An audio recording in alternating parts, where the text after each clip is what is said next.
저는 인수위에서도 잘못한 게 뭐냐면 좀 구분을 해야 됩니다. 규제 폐지, 규제 완화라는 용어는 저는 바람직하지 않다라고 봐요. 초과이익 환수 같은 경우는 개선이 필요하거든요. 이게 네.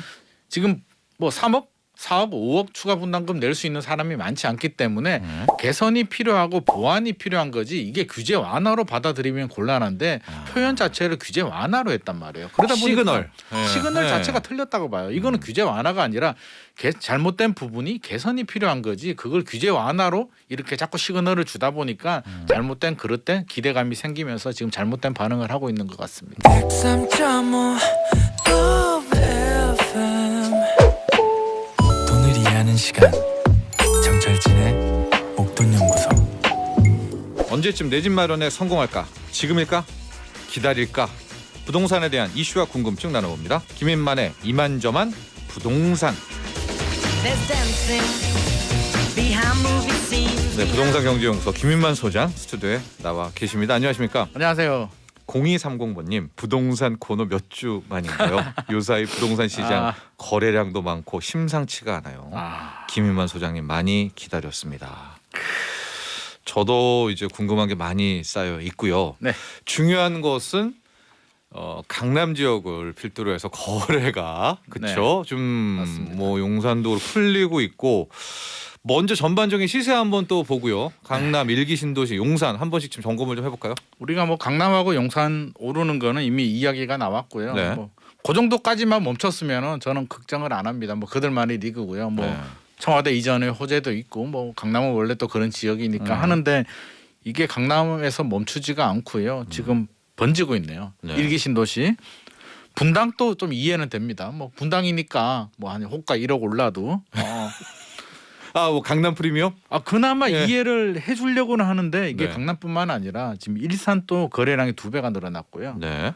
평촌 신도시, 중동, 3번, 네. 일기 신도시 네. 규제 완화 기대감이 있는 지역들은 거래량이 다 2배로 늘었습니다. 2월보다는 3월이 늘었고요. 예. 아마 4월은 또 2배가 늘었을 것 같습니다. 예. 그래서 이렇게 늘어나고 있다는 거는 부동산 시장이 이제 움직이기 시작했다는 의미거든요. 그럼 여기서 멈추느냐? 경기도 이천도 그렇고요, 평택도 그렇고요, 경기도 전반적으로 지금 다 거래량이 늘어나고 있는 상황이기 때문에 네. 이거를 그냥 가만히 내버려둬서는 안 될 것 같고요. 지금 통계를 보면 네, 한번 이제 매매 가격입니다. 네. 볼까요? 뭐 금주 매매 가격을 보면 뭐 이거는 안동 네. 안 올랐던 지방들도요. 그동안 소외됐던 지역들 여전히 강세를 보이고 있고 네. 약세를 보이던 이제 대구 지역 네. 그렇죠. 뭐 이런 지역들 일부 빼고는 지금 경기도 지역들도 지금 외곽 지역들 평택이라든지 전체적으로 지금 상승으로 반전이 되고 있는 상황이기 때문에 인수위는 마음이 급할 것 같습니다. 지금 이대로 내버려 두게 되면 분위기는 한번 타면 심리거든요. 부동산은 특히 그렇죠. 그렇죠. 굉장히 심합니다. 여기서 분위기가 한번 타면 또다시 상승장으로 전환이 될 수도 있기 때문에 지금이 굉장히 중요한 시점인 것 같습니다. 그러니까 하락 지역을 보면 역시 대구 쪽, 그다음에 맞습니다. 세종시, 그러니까 대구, 계속 세종? 하락하던 곳 외에는 네. 서울 같은 경우에 봐도요, 뭐 많이 빠지지는 않았지만은 한 11주 정도 쭉 좀 맞습니다. 하향 조정했는데 일단은 하락은 멈춘 상태라고. 특히 대구 같은 하고. 경우는 좀 공급 물량이 많아요. 네. 물량이 많기 때문에 당분간 좀 안정이 될 수 있는데 서울 수도권 지역들은 물량 자체가 워낙 부족한 지역이기 때문에 네. 이게 굉장히 좀 뭐라 그럴까요? 꼭 전쟁 지역 같이 언제 터질지 모르는 지역인데 저도 굉장히 불안하고요. 조마조마합니다. 자, 앞서 김인만 소장도 강남은 강남이어서 그렇다. 용산은 이슈가 있어서 그렇다. 근데 지금 가장 전반적인 문제 뭐 이슈는 일기 신도시들이 다 가격 호가 거래량인데 거래량은 일단 확연히 이제 거래량 풀리고 있습니다. 늘어났고요. 호가도 뭐 신도시 같은 경우는 지금 1억 정도 호가가 네. 오르고 있는 상황입니다. 자, 그 이유는 바로 윤석열 당선인이죠, 현재. 네. 후보자 시절에 공약했던 재건축 재개발 활성화를 통한 공급 정책이고 네. 일기 신도시가 그 수혜를 받게 된다. 뭐 이 기대 아닙니까? 기대감이죠. 기대감. 네. 이제 대통령 공약에도 그 내용이 콕 찍어서 들어가 있었고요. 예. 일기 신도시라고 구체적으로 명시를 했거든요. 예. 인수위에서도 이제 하겠다라는 입장이었기 때문에 인수위에서도 계속 막 발표를 했습니다. 네. 기대 심리를 펌프질을 했는데 최근에는 속도 조절 이야기가 좀 나오고는 있어요. 깜짝 놀랐겠죠. 아마 깜짝 놀랐을 겁니다. 네. 이런 반응까지는 우리는 예측을 했는데 인수위는 예측을 못한 것 같습니다. 예. 화들짝 놀라서 원희룡 후보 같은 경우는 속도 조절하겠다라는 이야기. 네. 최근 분위기는 속도 조절하는 분위기입니다. 그러니까 부동산 규제 완화를 속도 그렇죠, 조절한다. 그렇죠. 그래서 특히 재건축 규제 완화 같은 경우는 제 생각에는 시장이 안정되기 전까지 적어도 올해는 물 건너간 것 같고요. 내년 시장을 보고 다시 추진이 되지 않을까 싶고 네. 추진이 되더라도 이게 10년 이상 걸리거든요. 굉장히 장기 프로젝트이기 때문에 저는 네. 지금 될 것 같으니까 빨리 들어가야지 이렇게 좀 너무 분위기에 타는 건 좀 곤란할 것 같고요. 지금 문은주님께서 부천 일기 신도시 부천은 어떤가요? 가로 정비 사업을 하고 있다. 중동 신도시도 거래량이 2배 늘었습니다. 예. 2배 늘었고요. 가로주택 정비 사업 같은 경우들 정비 사업이거든요. 도정법하고 이제 분리된 특별법인데 새 아파트가로 새롭게 탄생한다는 점에서는 굉장히 좀 긍정적이고요. 네. 절차가 간소화됐기 때문에 네. 잘만 진행이 된다면 저는 뭐 충분한 가치가 있지 않나 싶습니다. 그러나 김인만 소장께서는 원래 약속했던 재건축만 따로 놓겠습니다. 네. 그런 이제 공약들의 속도 조절은 있다. 그렇죠. 많은 분들이 기대하는 게 재건축 초과이익 환수자 같은 경우에도 네네. 시행령을 바꿔서 지금은 5천만 원 이상에 대한 이제 환수 아닙니까? 네. 뭐 그거를 뭐 1억 이상 이렇게 근데 그런 것도 되게 뒤로 밀리겠네요. 밀릴 가능성이 있고요. 저는 인수위에서도 잘못한 게 뭐냐면 좀 구분을 해야 됩니다. 규제 폐지, 규제 완화라는 용어는 저는 바람직하지 않다라고 봐요. 초과이익 환수 같은 경우는 개선이 필요하거든요. 이게 네. 지금 뭐 3억, 4억, 5억 추가 분담금 낼 수 있는 사람이 많지 않기 때문에 개선이 필요하고 보완이 필요한 거지 이게 규제 완화로 받아들이면 곤란한데 표현 자체를 규제 완화로 했단 말이에요. 그러다 보니까 시그널. 네. 시그널 네. 자체가 틀렸다고 봐요. 이거는 규제 완화가 아니라 잘못된 부분이 개선이 필요한 거지 그걸 규제 완화로 이렇게 자꾸 시그널을 주다 보니까 잘못된 그릇된 기대감이 생기면서 지금 잘못된 반응을 하고 있는 것 같습니다. 네. 그렇다면은 김윤아 소장은 지금 이렇게 이야기는 했지만은요. 이미 시장에서는 일기 신도시에 대한 기대감이 느껴질 정도로 맞습니다. 저한테도 연락이 크잖아요. 오고 있습니다. 예. 해야 되느냐 하고 싶다 이런 분들이 지금 문의가 그러면 늘어나고 정부 있습니다. 담당자는 어떻게 해야 됩니까? 이거 선을 거줘야 됩니까? 아니면 이것도 의견이 분분한데요. 네. 그래도 밀어붙여야 된다라는 의견은 있지만 저 같은 경우는 속도 조절 불가피하다고 봅니다. 지금 시작도 안 했는데 이렇게 반응을 한다면 예. 이걸 강행했을 때 발생하는 부작용은요. 이게 이성적이지 않거든요. 문재인 정부에서도 이게 과도하게 올랐단 말이에요. 한번 심리가 작동하게 되면 예. 감당하기 힘들기 때문에 저는 처음부터 명확한 시그널을 해야 되고요. 제일 문제가 뭐냐면 인수위 발표처럼 대책도 발표했다가 시장을 반응을 보고 아니다 싶으면 수정을 하고 반응을 하고 이렇게 일관성 없는 정책은 최악입니다. 그래서 인수위도 네. 발표부터 하지 말고요. 취임하더라도 대책부터 발표하지 말고 네. 명확한 청사진 시그널을 제시해 준 다음에 시간을 두고 충분히 준비해서 하나씩 해야지 대책 발표하고 집값 오르면 또 취소하고 이렇게 해버리면 진짜 지난 5년의 데자뷰가 또다시 될 수도 있을 것 같습니다. 그런데요. 공급이 중요한 건 맞지 않습니까? 네네. 빨리 공급을 하기 위해서 그거는 분명한 사실입니다. 재건축 재개발은 또 맞는 거고요. 이 딜레마를 어떻게 풉니까? 이게 진짜 굉장히 어려운데요. 오늘 뭐 토지거래 허가도 이제 다시 연장을 했거든요. 네. 정부도 노력을 하고 있는데 이게 딜레마입니다. 신도시 개발 같이 이렇게 뭐 구역을 지정해서 할 수 있는 것도 아니고요. 결국에는 재건축 재개발을 이제 네. 손질은 하긴 해야 되는데 저는 너무 상징성 있게 일기 신도시 우리가 규제 완화해서 해버리겠어. 말은 좋고요. 후보 시절에는 그럴 수는 있어요. 왜? 표심을 파고들어야 되기 때문에 그렇게 좀 자극적인 정책이 필요할 수도 있겠지만 네. 이제 새롭게 취임을 하면 그런 자극적인 건 바람직하지 않습니다. 필요한 부분을 보완하고 개선은 필요하겠지만 이렇게 약간 선동하듯이 네. 너무 자극적으로 나가는 건 이건 영향을 주기 때문에 저는 좀 차분하게 하나씩 좀 수정할 필요는 있을 것 같습니다. 네. 또 한 축이 그 임대차 3법에 대한 부분인데 최근에 이제 통계상으로는 전세 시장도 좀 안정된 것으로 보이고 있어요. 그래서 아마 원희룡 후보자도 임대차 3법이 좋은 의도로 탄생된 것은 인정한다. 뭐 이런 이야기가 된 것 같기도 한데 결과적으로 이것도 만약에 하반기에 전세 시장이 안정된다면 굳이 또 고칠 이유는 없는 거 아닙니까? 제가 볼 때는 현실적으로 지금 개정은 불가능하고요. 이게 국회에서 통과를 해야 되잖아요. 네. 뭐 아마 민주당이 해줄 가능성도 전혀 없고요. 예. 명분도 약합니다. 이게 굉장히 문제가 생기고 전세 시장이 막 불안해지고 9월, 10월에 오르고 올해 난리가 나야 네. 되는데 지금 그런 상황은 아니고요. 9월, 10월에 뭐 문제될 가능성은 있지만 예. 임대차 3법을 폐지를 하거나 보완을 하면 그게 또 해소가 되냐 그러면 그것도 아니거든요.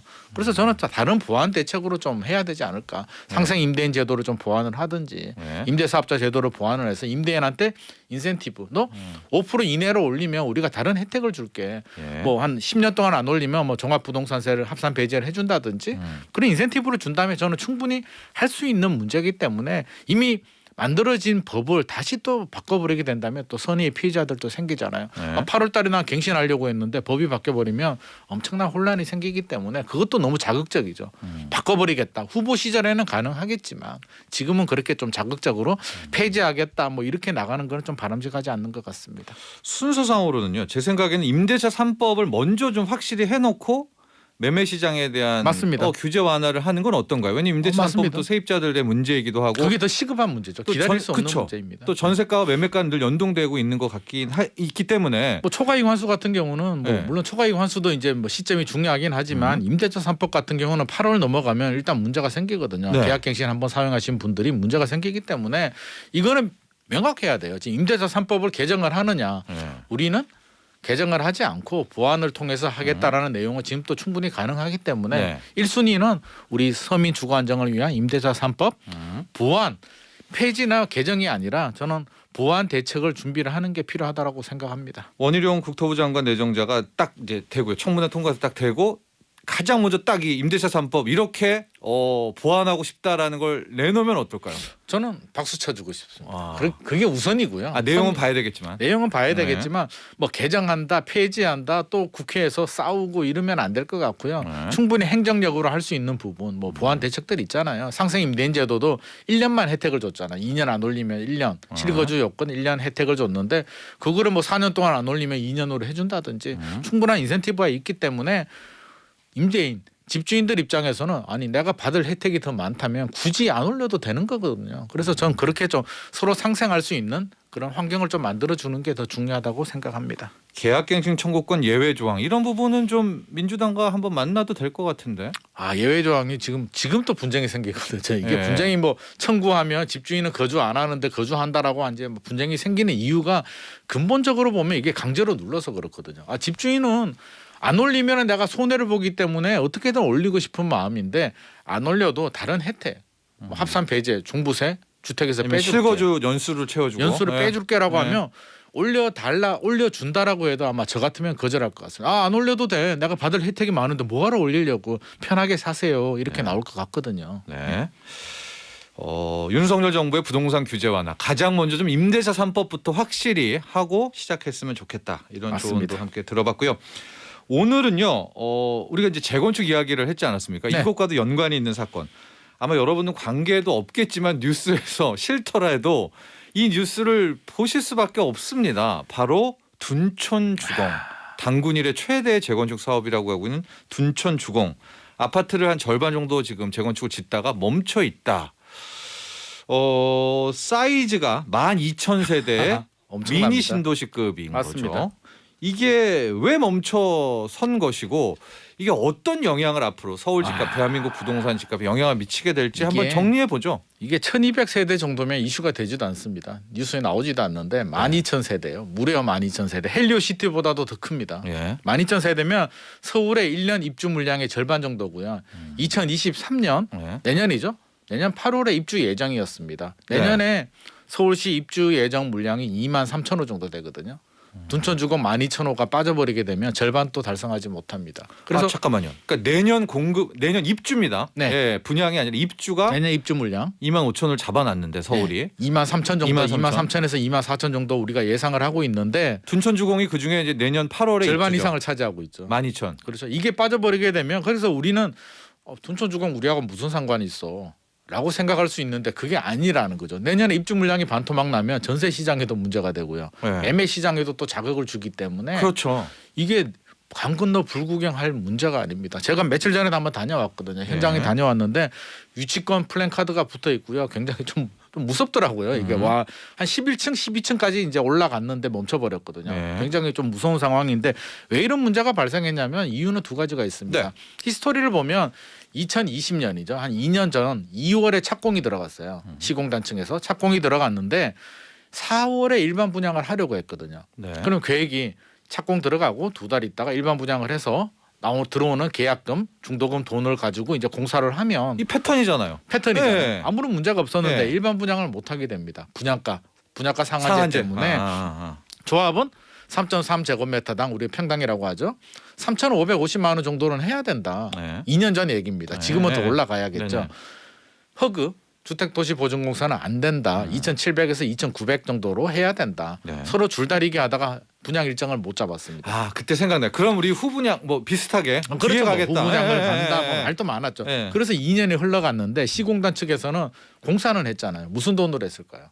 그냥 대출. 건설사 예, 대출 예, 받아서 예, 예. 시공단이 어떻게 보면 외상으로 공사를 한 겁니다. 2년 동안 아마 작은 건설 회사 같았으면 망했을 거예요. 2년 동안 자기 돈으로 공사하면 망하는 거죠. 네. 그래서 어떻게든 흘러가 왔는데 무슨 문제가 생기냐면 이게 2016년에 시공 계약을 하게 되거든요. 예. 시공 계약을 그때 2조 6천억 정도. 이제 세월이 많이 지났죠. 예. 그래서 2020년 6월 25일 6.25에 하필 6.25에 네. 계약을 하는데 5,200억을 증액하는 계약을 합니다. 그러면 3조 2천억 정도가 되죠. 네. 그렇게 인가까지 다 받았는데 잠깐만요. 근데 여기서 증액을 하게 되면 네. 그건 다 조합원들이 조합원들 부담이죠. 부담액이 커지는 거잖아요. 그렇죠. 조합원들은 네. 부담스럽죠. 네. 근데 노조 집행부가 바뀝니다. 2020년 8월에 해임이 네. 되고요. 2021년에 새 집행부가 들어오는데 새 집행부에서 절차상의 문제가 있다.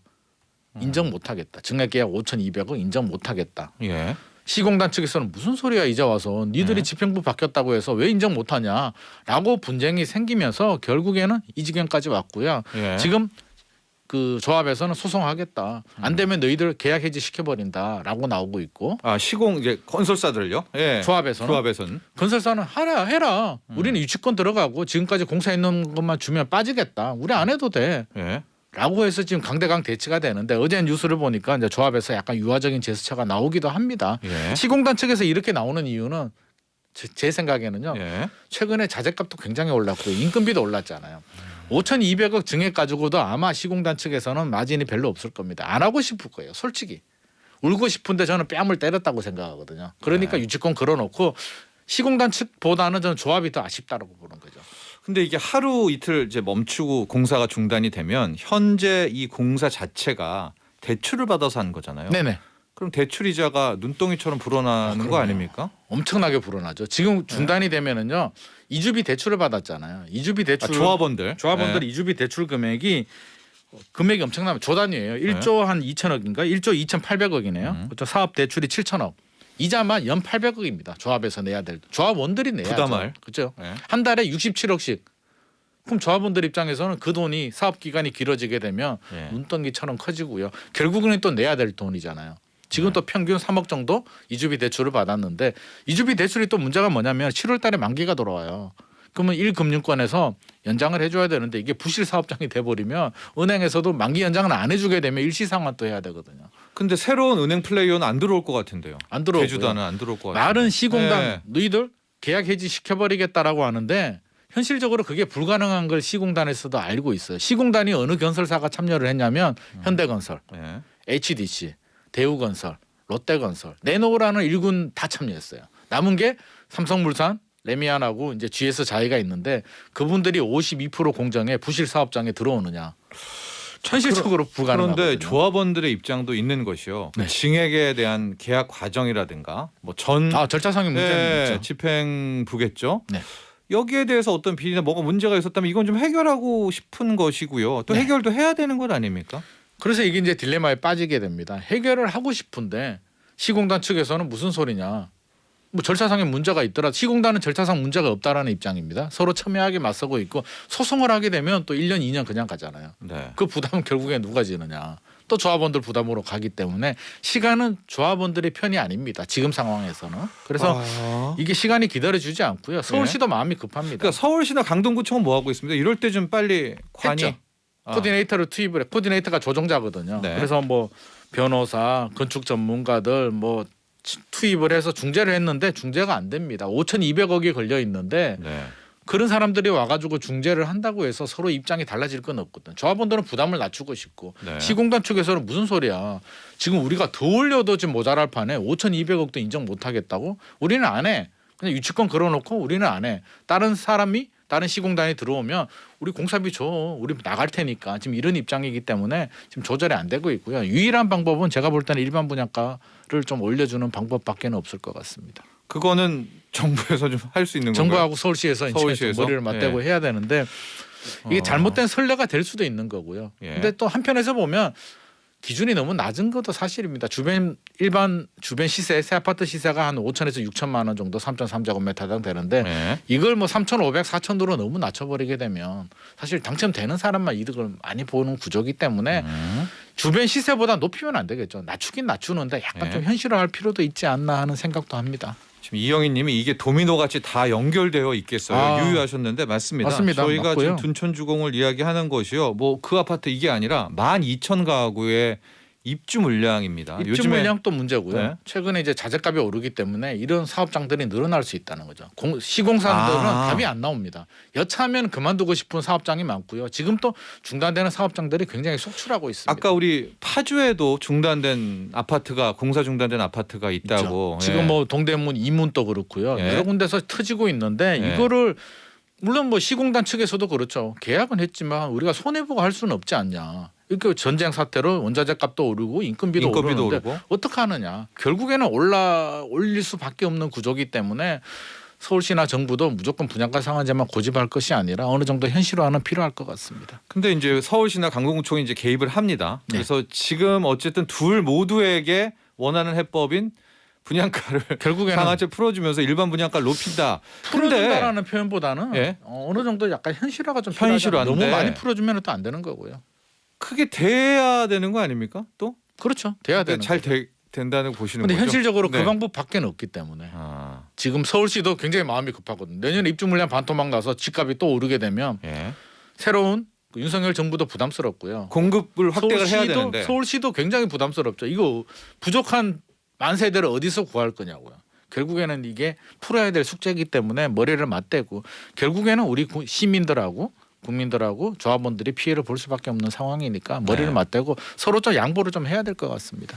내년에 이제 공급 내후년 후후년부터는 이제 3기 신도시라는 물량이 나오고 있기 때문이긴 그렇죠. 한데 앞으로 2, 3년간의 그렇죠. 공급이 내년이 네, 지금 가장 문제가 진짜 되고 중요합니다. 있습니다. 근데 내년에 서울의 절반 정도의 입주 물량을 책임지는 12,000가구 둔촌주공이 지금 멈춰 있어서 자, 이 이슈 왜냐하면 이제 이 물량이 빠지면 큰일 나죠. 예. 왜냐하면 그 조합원들은 또 전세 시장에 그렇죠. 계시잖아요. 전세 시장도 네. 또 불안해질 수 있는 거기가 또 이번 임대차 3법이 풀리는 계약갱신 맞습니다. 청구권이 이제 신규로 오시는 분까지 겹치고 그렇죠. 이분들이 또 문제죠. 계획을 내년 8월에 딱 맞춰놨는데 네.